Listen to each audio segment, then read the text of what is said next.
Today we're making a recipe from Latin American cuisine, black bean and salsa tostados.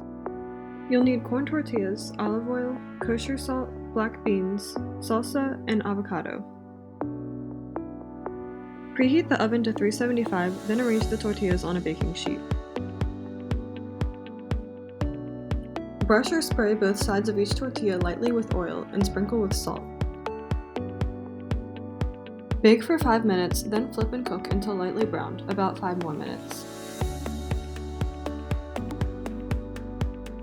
While the tortillas are cooking, wash and slice the avocado and heat the black beans. Place the browned tortillas on plates, spread the beans evenly, and top with avocado and salsa.